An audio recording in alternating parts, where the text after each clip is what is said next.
Saya mengawali dengan mengucapkan kepada saudara-saudari semuanya, Shalom Alaikum. Kalau mau dijawab itu jawabannya Alaikum Shalom. Ya, jawabannya. Jadi Shalom Alaikum, kalau mau dijawab itu jawabannya Waalaikum Shalom atau singkatnya Alaikum Shalom. Itu jawabannya. Ya, Alaikum Shalom. Kita ulangi saja ya. Ya. Semuanya saudara-saudari, Shalom Alaikum. Langsung bisa ternyata, pintar sekali. Memang kalau lulusan CAP itu begitu ya. Ya, saya dengar ini kelompok CAP ya, kursus evangelisasi pribadi dari Paroki Keramat. Kita mau bincang-bincang mengenai purgatorium dan seputar itu supaya kita dapat mengenal dengan baik dan perlu tahu apa yang harus kita lakukan dan terutama memahami konsep dasarnya mengenai purgatorium. Di dalam bahasa Indonesia, purgatorium sering disebut sebagai api penyucian. Harus diingat bahwa ucapannya penyucian, bukan pencucian. Karena ini dua hal yang berbeda ya. Penyucian itu akar katanya dalam bahasa Indonesia dari kata suci. Jadi suci, penyucian berarti yang menyucikan. Kalau pencucian itu laundry. Itu kita gunakan dalam bahasa Indonesia misalnya untuk money laundry ya. Itu pencucian uang. Jadi kasus pencucian uang, pidana pencucian uang. Maka hati-hati kalau mengucapkan dalam bahasa Indonesia api penyucian supaya jangan kita salah menjadi api pencucian. Karena kalau api pencucian kita menuduh Tuhan sebagai tukang laundry loh itu. Ini mengenai istilahnya. Maka aku lebih suka menggunakan istilah purgatorium. Istilah resmi dalam gereja Katolik memang jarang kita dengar, tapi saya suka menggunakannya. Pertama, lebih gampang, tidak kepleset pencucian tadi.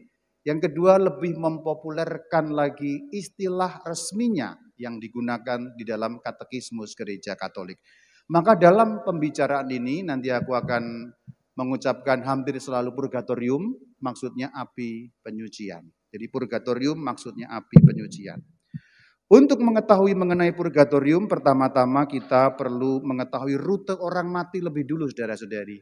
Karena tanpa mengetahui rute orang mati, kita sulit untuk memahami apa yang dimaksud sebagai ajaran tentang purgatorium. Masalahnya adalah, kalau kita hidup di Indonesia ini kan kita berhadapan dengan berbagai macam agama, berbagai macam kepercayaan. Dan ajaran mengenai akhirat antara agama satu, agama yang lain, kepercayaan satu, kepercayaan yang lain kan berbeda-beda. Itulah kenapa hal pertama yang ingin saya tekankan kepada saudara-saudari adalah memurnikan pikiran kita sendiri tentang rute orang mati menurut ajaran Katolik. Sebab tidak banyak orang Katolik yang persis paham sebenarnya bagaimana sih rute orang mati di dalam versi ajaran gereja Katolik. Tidak banyak terus terang. Karena orang Katolik itu sepertinya Katolik, tetapi kadang-kadang pikirannya terutama mengenai akhirat, terutama mengenai orang mati, justru mengadopsi dari kepercayaan masyarakat atau agama lain, atau kata engkong, kata simbah, kata pakde, kata encim, kata cici, dan sebagainya. Apa yang terturun-temurun tersebar di masyarakat dicerna begitu saja. Jadi catatan pertama digarisbawahi pakai stabilo, memurnikan pemahaman kita sebagai orang Katolik mengenai ajaran rute akhirat.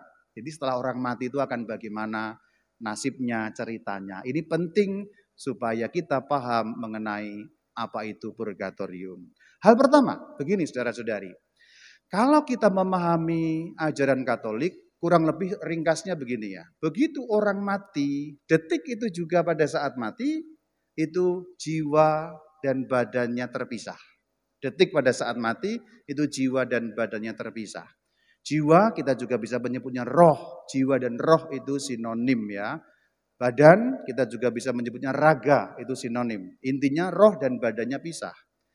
Nah kemudian yang terjadi dengan badannya adalah mulai proses dekomposisi atau bahasa gampangnya membusuk. Pembusukan sudah langsung dimulai pada detik orang meninggal itu. Tidak langsung tapi berangsur-angsur.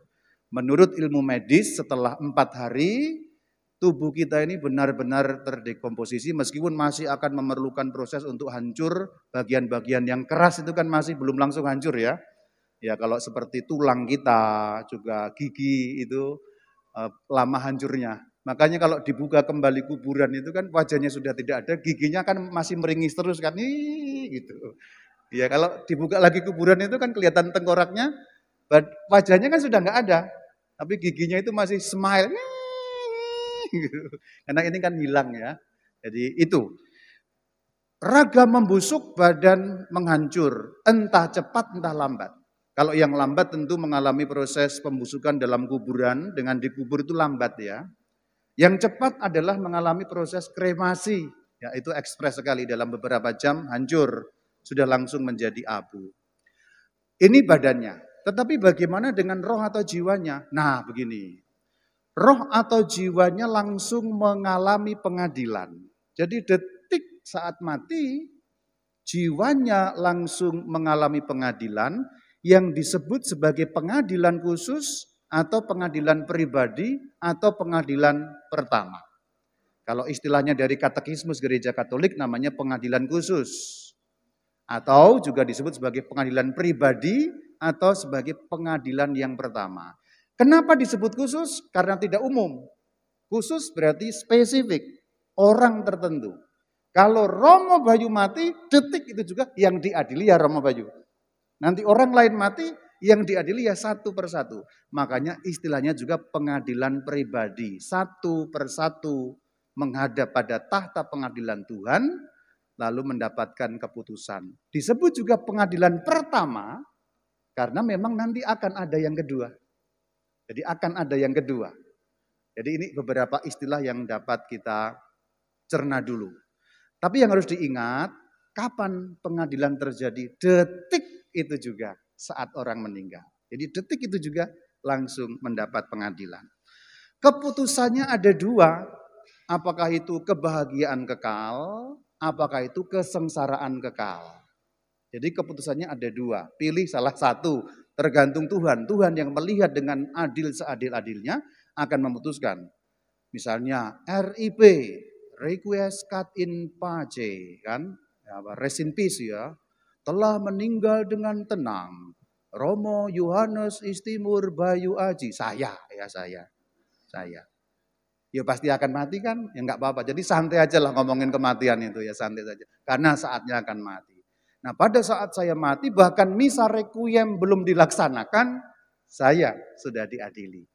Bahkan orang belum menyadari bahwa saya mati, karena bisa saja kan orang mati itu tidak langsung ditemukan kan. Siapa tahu saya matinya pas sedang di kamar malam-malam, kebiasaannya saya turun 7:30 ke ruang makan, tiba-tiba pastor paroki saya juga sedang pelayanan, sehingga kan nggak ketemu. Pas waktu siang, makan siang, lalu pastor paroki tanya, ini Romo Bayu di mana? Kok belum kelihatan dari pagi? Oh, ternyata ditemukan sudah modar. 5 jam yang lalu ya.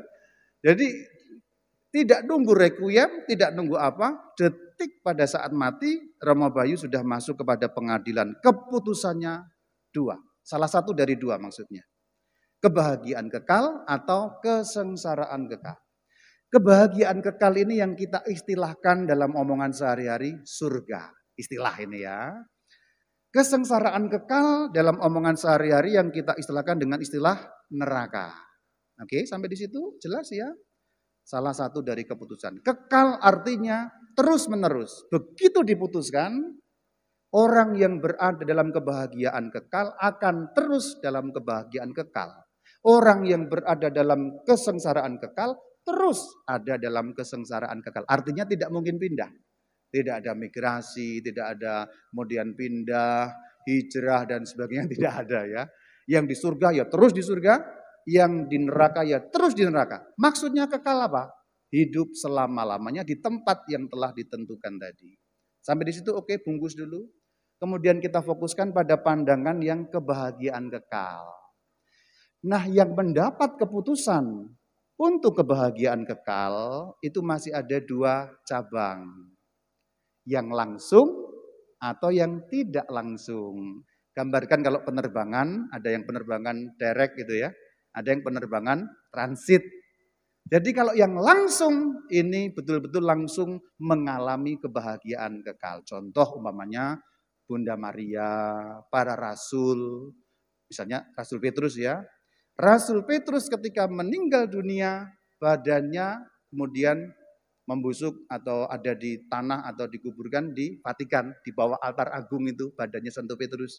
Tapi jiwanya diadili dan langsung masuk kepada yang namanya surga atau kebahagiaan kekal. Itulah kenapa gereja memberi gelar Santo. Santo dari bahasa Latin Sanctus. Sanctus artinya kudus. Kudus itu suci, berarti bersama dengan Allah. Itu yang langsung.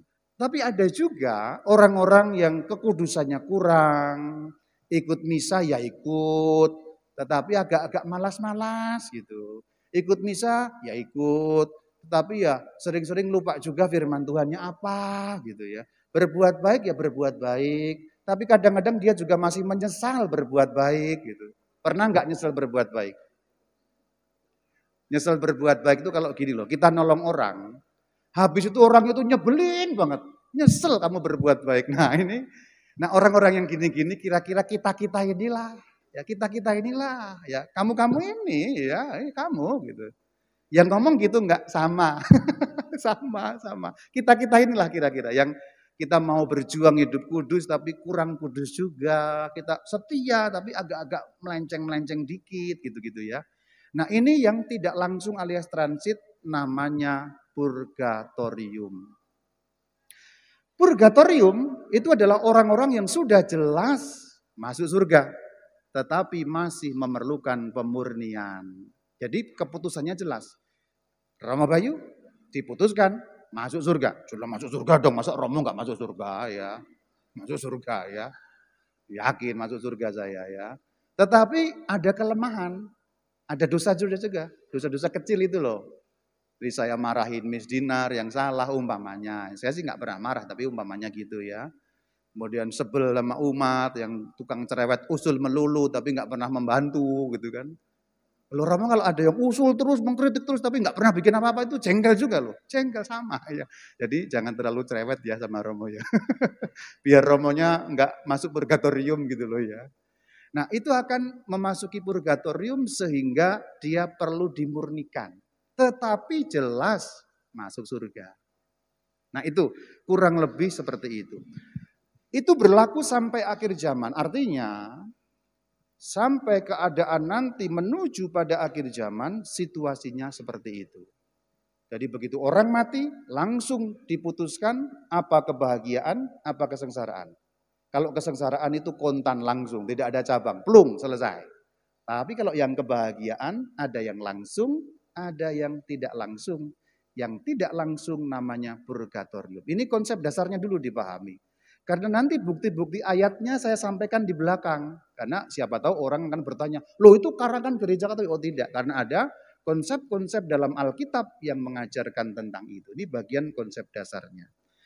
Jadi kalau sekarang ada orang yang sudah di neraka, dia tidak mungkin pindah kepada surga. Kalau ada orang yang sudah di surga, dia tidak mungkin pindah kepada neraka. Kalau ada orang di purgatorium, dia pasti masuk surga. Hanya perlu waktu penyucian. Nah kemudian nanti sampai akhir zaman. Akhir zaman itu berarti kedatangan kedua Sang Kristus. Dan juga datangnya pengadilan yang kedua, kita menyebutnya sebagai pengadilan yang terakhir. Apa yang terjadi ketika akhir zaman? Semua dibangkitkan. Semua yang sudah mati, dari zaman Adam sampai detik akhir zaman itu, yang sudah mati dibangkitkan. Apa maksudnya dibangkitkan? Badan yang tadi membusuk tadi itu dibentuk kembali sehingga membentuk badan seperti badan kita sekarang, tetapi berbeda. Berbedanya adalah badan kebangkitan itu sama seperti sekarang, tapi dalam bentuk kemuliaan. Jadi tidak bisa sakit, tidak bisa mati, seperti badan duniawi. Ini badan duniawi sekarang kita. Nanti pada akhir zaman badan kita akan dibangkitkan. Itu yang disebut sebagai kebangkitan badan yang kita yakini dalam syahadat kita. Aku percaya akan ada kebangkitan badan. Nah kebangkitan badan itu bukan sekedar badan bangun lagi untuk nanti mati. Bukan. Tapi dibangunkan kembali untuk tidak dapat mati lagi. Atau bahasa simpelnya, bahasa Jepangnya tadi, Jepang jelas dan gampang, badan dalam bentuk yang paling sempurnanya sempurna. Maka kacamata yang saya pakai ini nanti pada saat kebangkitan badan tidak akan saya pakai karena tidak ada mata minus. Jadi bersyukurlah Anda yang punya kacamata sekarang nanti tidak akan punya kacamata karena tidak diperlukan. Ibu-ibu yang sekarang rajin pakai perawatan skincare Korea.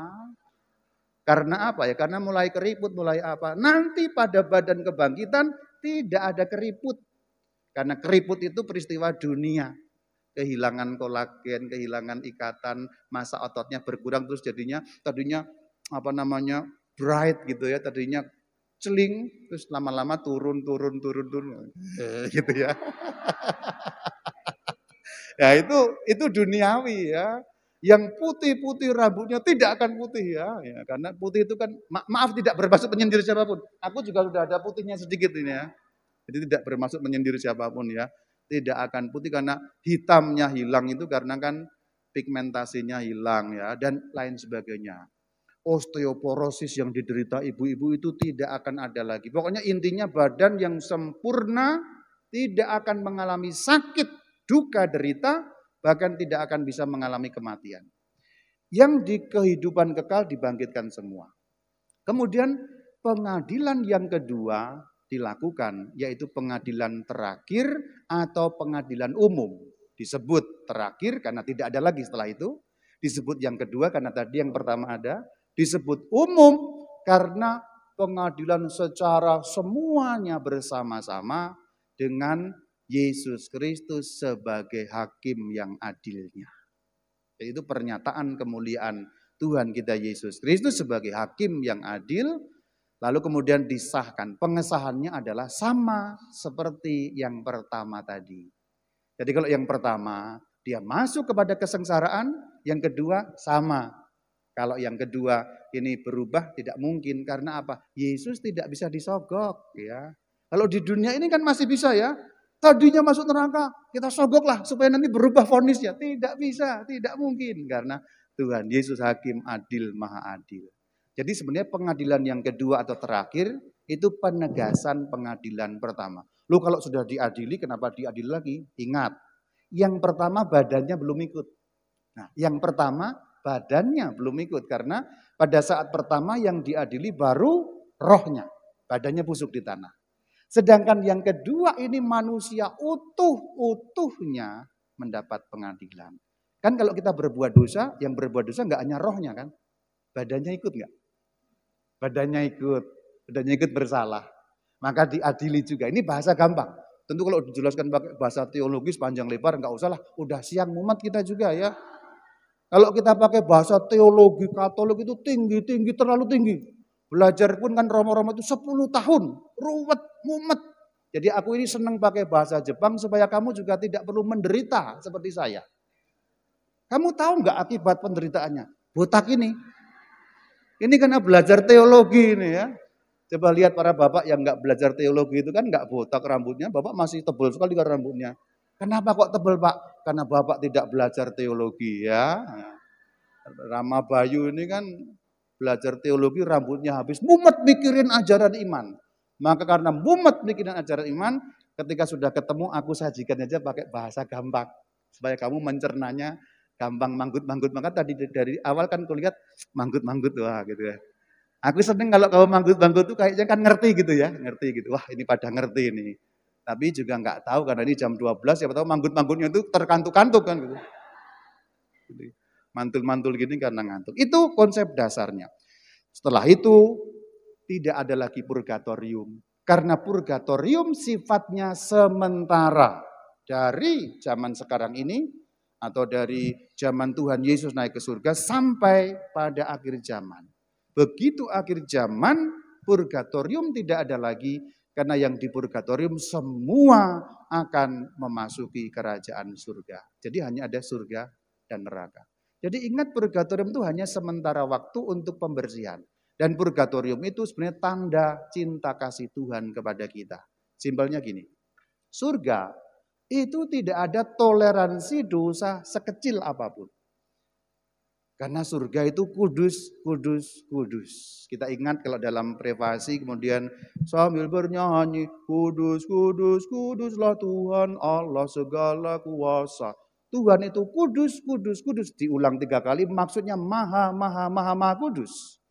Di surga ada Tuhan, maka surga itu kudus. Maka dosa sekecil apapun tidak bisa ditoleransi masuk surga. Karena tidak cocok dengan kekudusan. Ingat juga peristiwa di kitab Keluaran pada bab 3, ketika Musa dekat-dekat ada semak yang bernyala tapi tidak terbakar. Ingat ya peristiwa itu? Wah, kalau lulusan KAP itu memang gampang ya ngajarnya ya.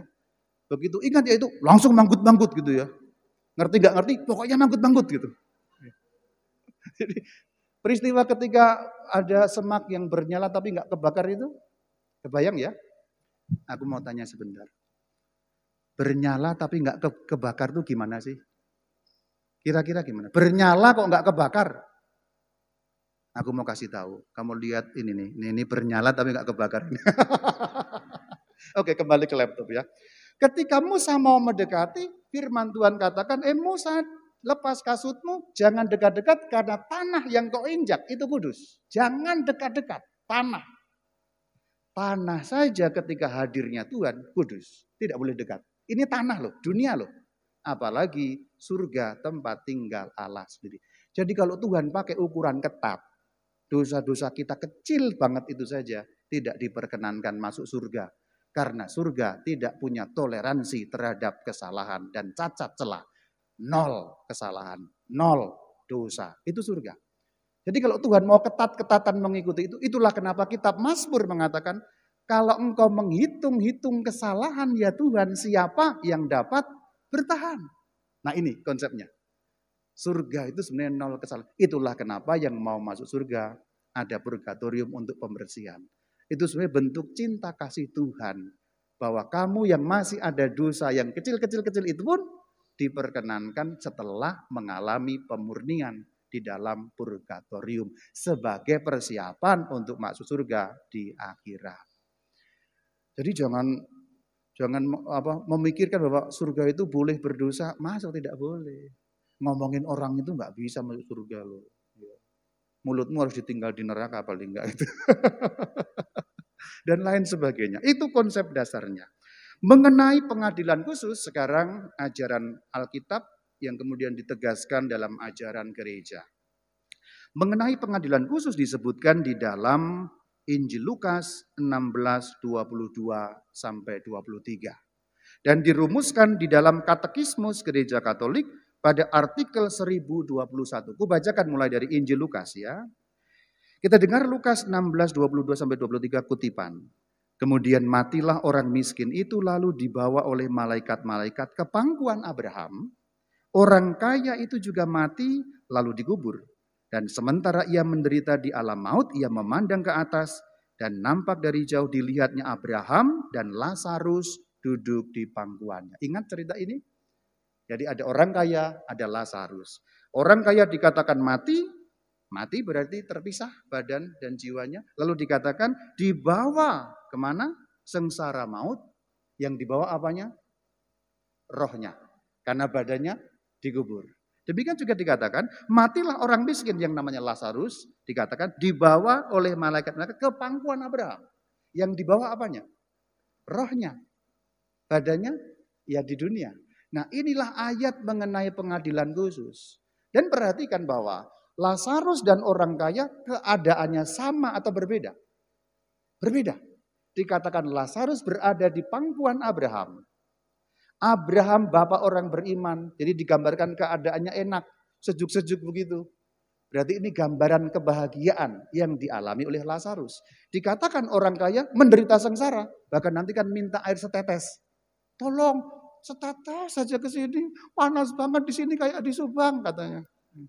Panas banget ya di Subang. Mungkin melebihi dari di Subang ya, kan gitu ya. Artinya keadaannya berbeda.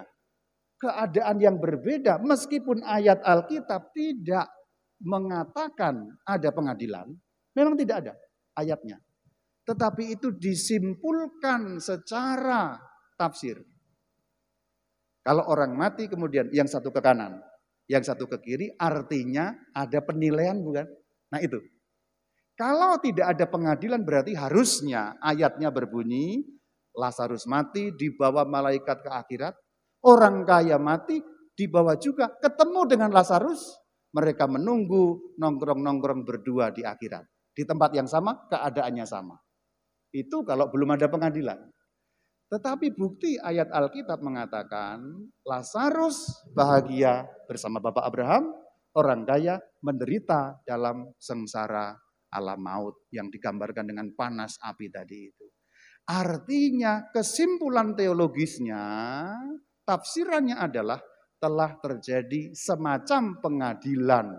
Rohnya diadili dan di dalam istilah gereja Katolik itu disebut sebagai pengadilan khusus. Ayatnya tidak ada tapi bisa disimpulkan. Kadang-kadang memang seperti itu. Tidak semua ajaran itu ada ayat yang mengatakan demikian.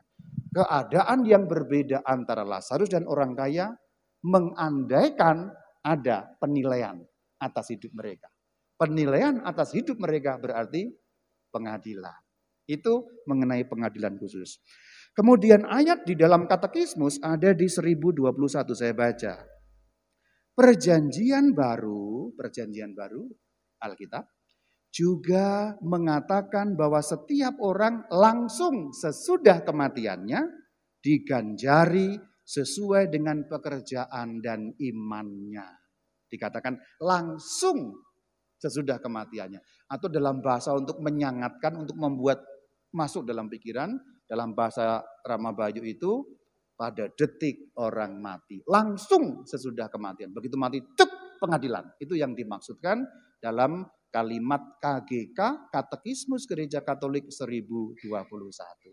Dengan demikian, ajaran mengenai pengadilan khusus ada dasarnya dalam ajaran gereja, KGK 1021, kemudian ada landasannya dalam Injil Lukas yang ayat-ayatnya sudah kita baca tentang Lazarus dan orang kaya tadi. Oke, sampai di situ saya kira jelas mengenai pengadilan khusus. Pengadilan khusus ini sering dilupakan oleh orang Katolik karena orang Katolik biasanya hanya mengingat namanya pengadilan terakhir. Kalau itu terkenal, umat pun banyak ngerti mengenai pengadilan terakhir. Tapi mengenai pengadilan khusus agak sedikit yang cukup paham bahwa ternyata detik orang mati langsung mendapat pengadilan dan ayat Alkitabnya ada, landasan KGK katekismusnya ada. Nah ini tolong juga ditanamkan dengan baik-baik, artinya pada saat detik kita mati tidak ada kesempatan lari karena di situ semua orang masuk ke pengadilan. Yang kedua pengadilan terakhir. Kalau ini sudah umum kita tahu ya. Orang Katolik juga paham mengenai ini tapi saya tegaskan lagi. Ayatnya dalam Matius 25, 31 sampai 32. Yang kemudian nanti dirumuskan dalam KGK juga dalam 1021. Aku mulai dari Matius 25, 31, 32. Bunyinya demikian. Apabila anak manusia datang dalam kemuliaannya, akhir zaman, ini cerita mengenai akhir zaman. Anak manusia datang dalam kemuliaannya, maksudnya Tuhan Yesus. Anak manusia adalah Tuhan Yesus. Lalu semua bangsa akan dikumpulkan di hadapannya. Ia akan memisahkan seorang daripada seorang, sama seperti gembala memisahkan domba dari kambing. Ini cerita mengenai pengadilan. Nanti akhir zaman kita menyebutnya sebagai pengadilan terakhir. Lalu ayatnya di dalam KGK 1021 saya baca bunyinya demikian. Perjanjian baru berbicara mengenai pengadilan. Terutama, perhatikan kata terutama, dalam hubungan dengan pertemuan definitif dengan Kristus pada kedatangannya yang kedua. Kedatangan yang kedua itu hari kiamat atau akhir zaman. Jadi pada saat kedatangan yang kedua ada 3 peristiwa yang langsung terjadi. Yang pertama kedatangan Sang Kristus. Yang kedua akhir zaman atau kita menyebutnya kiamat. Yang ketiga pengadilan yang terakhir. Itu 3 peristiwa dalam satu kali geberakan. Itu pengadilan terakhir, kedatangan Sang Kristus, dan tadi apa? Kiamat atau akhir zaman. Ayatnya Matius 25 ayat yang ke-31. Nah ada perbedaan antara pengadilan pertama dan kedua. tapi ada persamaannya. Perbedaannya apa? Perbedaannya begini. Pengadilan yang pertama tadi terjadi saat kematian. Ya, masing-masing. Jadi perbedaannya itu saat kematian dan masing-masing. Pengadilan kedua terjadi akhir zaman dan semua bersama-sama. Perhatikan ayatnya tadi. Lalu semua bangsa dikumpul, semua barengan. Manusia mulai dari zaman penciptaan awal sampai hari kiamat dikumpulkan, diadili bersama-sama. Itu perbedaannya. Tapi persamaannya apa? Persamaannya adalah keputusannya sama-sama final. Atau dengan kata lain, pengadilan terakhir menegaskan pengadilan yang pertama. Sama. Kalau Rama Bayu masuk surga, entah melalui purgatorium, entah langsung, nanti pada akhir tetap itu. Kalau si A, saya nggak sebut nama ya, masuk neraka, nanti di pengadilan terakhir dia tetap masuk neraka. Bedanya, vonis pengadilan pertama hanya kena pada roh. Vonis yang terakhir kena juga pada badan yang telah dibangkitkan tadi. Nah, ini semoga mulai dipahami. Nah, lalu sekarang yang tadi dikatakan, kok final Rama? Pak, apakah ada ayatnya? Ada. Di dalam KGK 1022, bunyinya demikian. Pada saat kematian setiap manusia, perhatikan, pada saat kematian. Kalau istilahku tadi, detik itu juga. Setiap manusia, masing-masing dari kita, menerima ganjaran abadi. Abadi maksudnya kekal. Dalam jiwanya yang tidak dapat mati. Ini berlangsung dalam satu pengadilan khusus yang menghubungkan dengan Kristus, nanti kemudian berhubungan dengan akhir zaman dalam pengadilan yang terakhir itu. Ini kurang lebih pemahaman mengenai rute orang mati. Nah, rute orang mati ini kalau kita pahami, ada banyak pertanyaan yang sifatnya praktis, sehari-hari akan terjawab. Kalau kita paham secara Katolik. Kalau kita tidak paham secara Katolik, biasanya mencari-cari jawaban dari masyarakat, dari ajaran lain, konon, katanya, cenah, jarene, ya itu bahasa Sunda, bahasa Jawa gitu. Jarene begini, cenah, kiai gini-gini. Tapi padahal itu omongan masyarakat yang belum tentu sesuai dengan Alkitab. Kalau Alkitab ya tadi yang sudah saya sampaikan tadi. Artinya detik orang mati diadili, tidak mungkin lagi lepas ke dunia ini. Jadi artinya mereka langsung ada di akhirat. Maka pemahaman, ini nyambung langsung praktis, pemahaman masyarakat bahwa roh orang mati masih beredar. Ada yang mengatakan nunggu nanti 30 hari, 1 bulan, gajian lagi baru dia bisa naik gitu ya. Nah duitnya habis, nunggu gajian lagi baru bisa naik gitu, sebulan gitu. Malah ketawa kamu ya. Yes ini kan pokoknya masyarakat kan terserah ya. Ada yang ngomong 40 hari, ada yang ngomong 49 hari, semau lu lah. Tapi kata Alkitab tidak demikian. Detik orang mati, Lazarus orang kaya jelas. Jadi tidak berkelana, tidak kalau bahasa umumnya bergentayangan di atas muka bumi ini karena sudah diadili. Itu pemahamannya dulu. Lalu kita bahas surga dan neraka, itu gampang lah. Surga dan neraka bukan tema kita, hanya saya kutip satu ayat saja. Bahwa surga itu ada kata Alkitab, satu ayat. Ayatnya banyak sekali tapi saya kutip satu ayat. Matius 5 ayat 16. Demikianlah hendaknya terangmu bercahaya di depan orang supaya mereka memuliakan Bapamu yang di surga. Dalam doa Bapa kami juga bukti surga itu ada. Bapa kami yang ada di surga. Artinya surga ada. Selesai tentang surga. Bisa dibahas lebih lanjut tapi saya anggap selesai.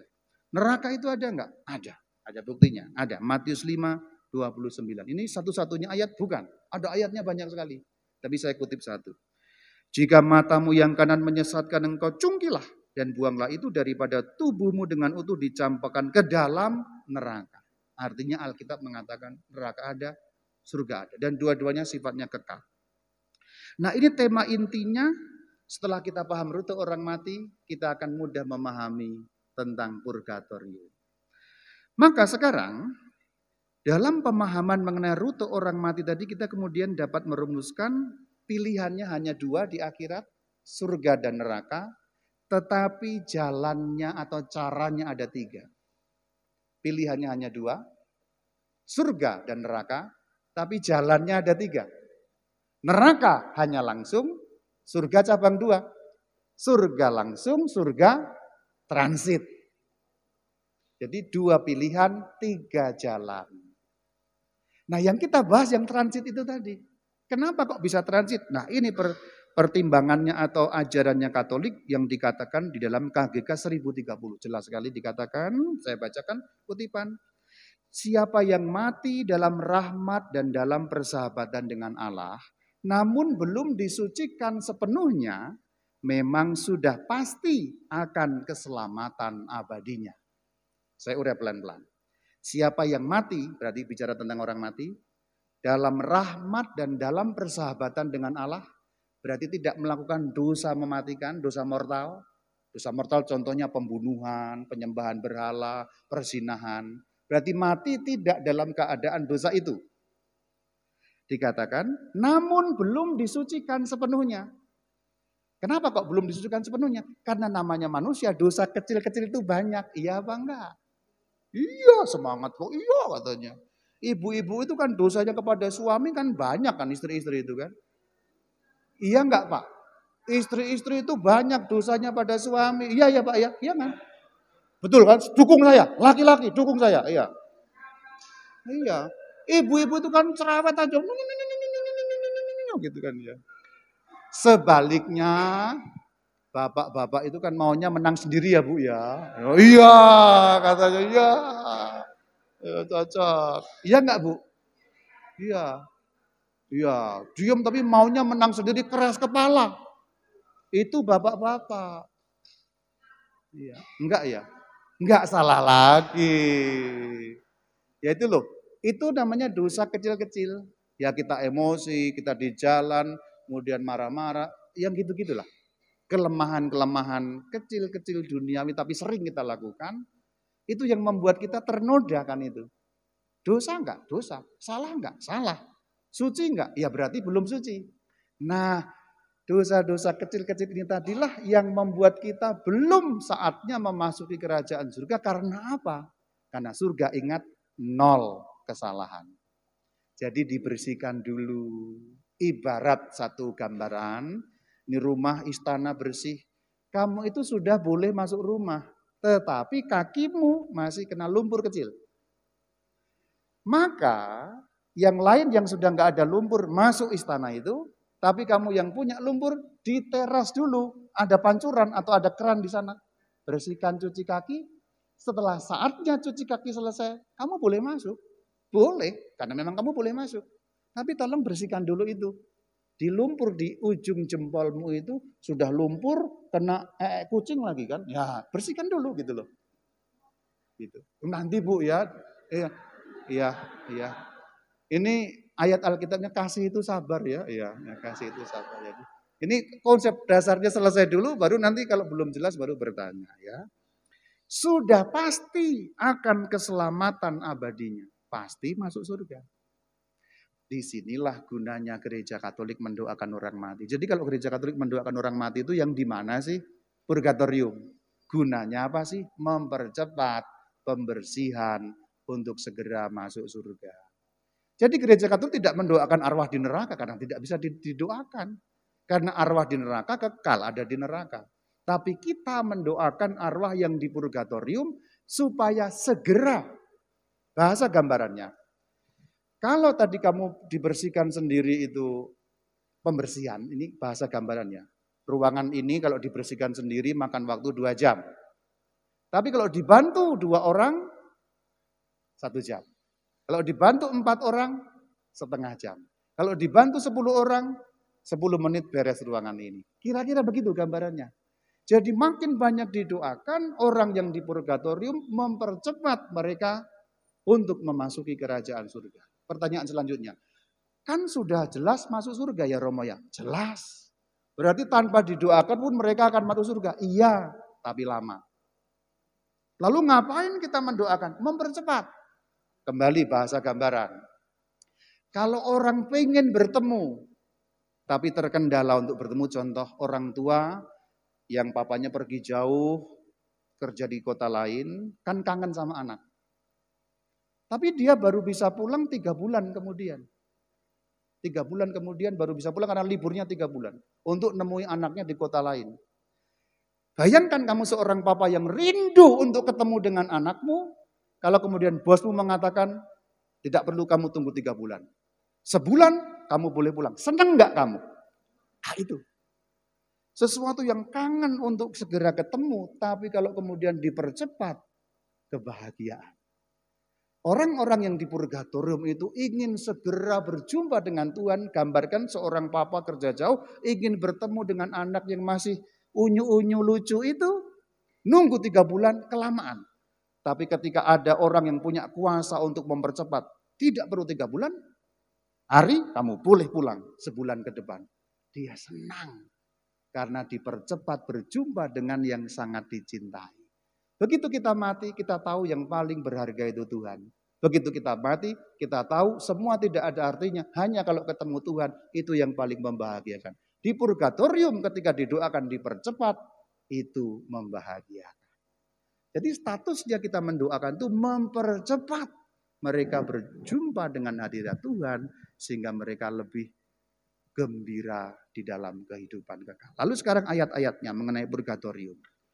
Harus kita akui bahwa kata purgatorium di Alkitab tidak ada. Tidak ada satupun ayat mengenai purgatorium secara kata-kata. Tetapi pemikirannya ada atau ajarannya ada. Saya berikan ayatnya.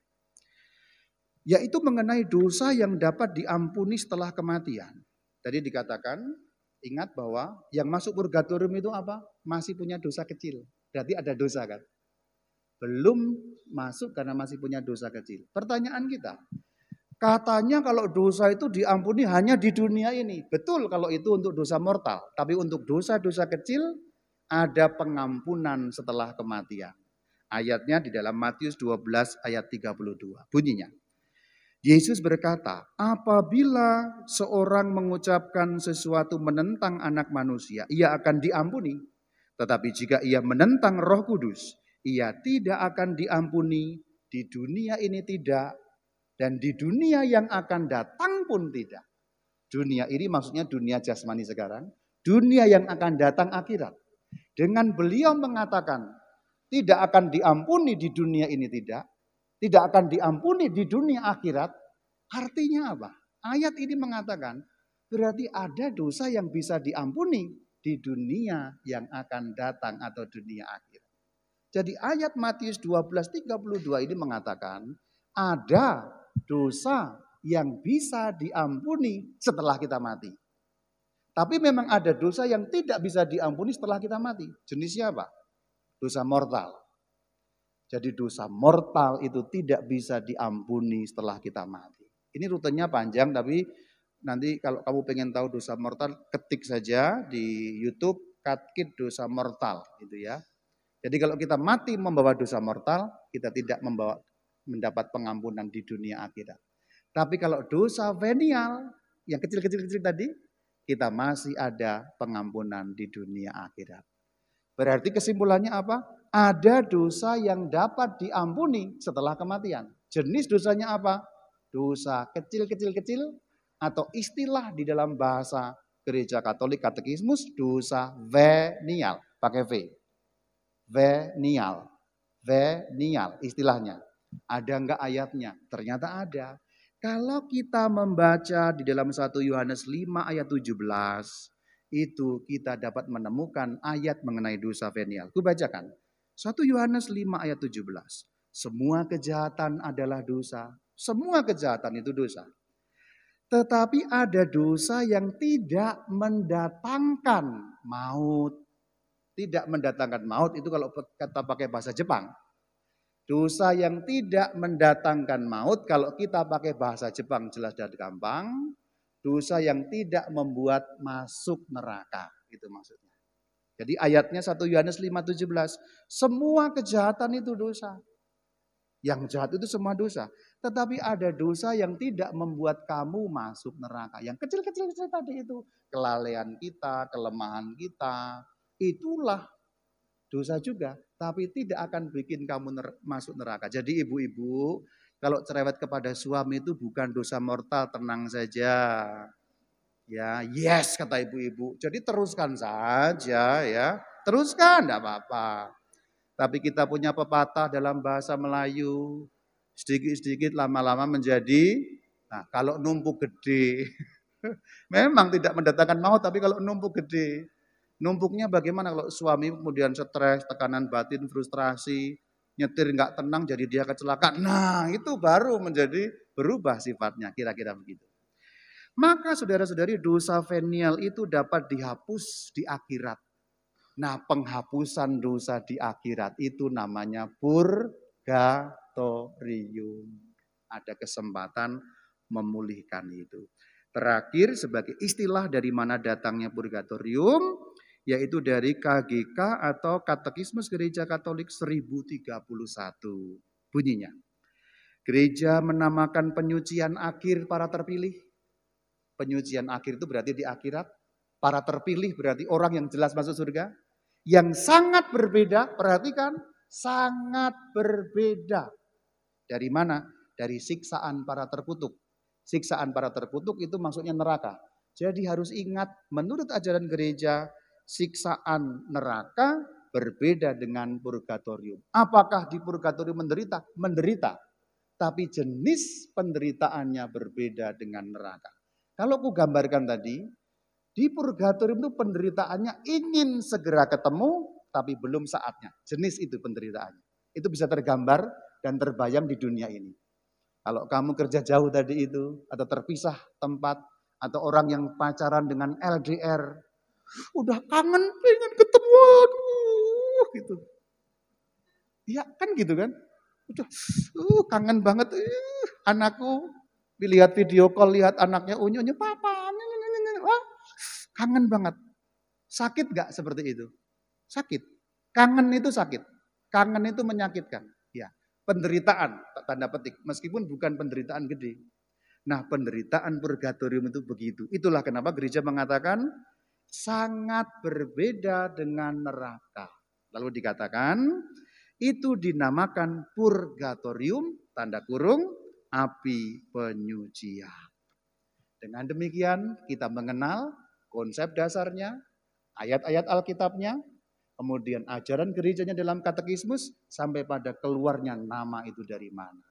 Memang di Alkitab tidak ada nama, tapi konsep ajarannya ada. Dan gereja memberi nama dalam konsep ajaran itu. Ini sama dengan ajaran mengenai Tritunggal. Kata Tritunggal tidak ditemukan dalam Alkitab, tapi konsepnya ada, ajarannya ada. Nah kemudian gereja memberi nama, yaitu Trinitas, Tritunggal, sama. Purgatorium memang tidak ada namanya, tapi ajaran dan konsepnya seperti sudah kita lihat tadi itu.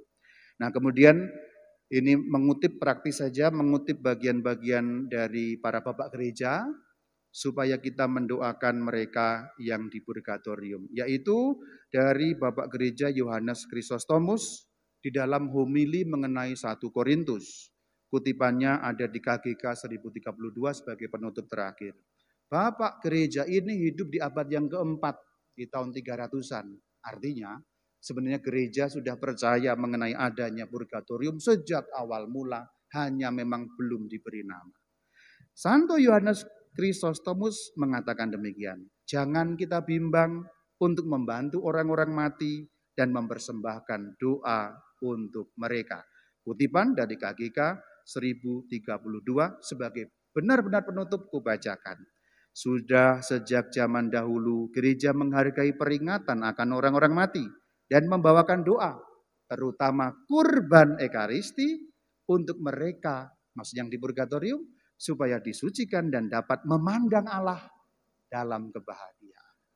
Itulah konsepnya tentang purgatori, ajarannya, ayat-ayat Alkitabnya, namanya, kutipan dari katekismusnya. Lengkap kira-kira, meskipun dalam waktu singkat.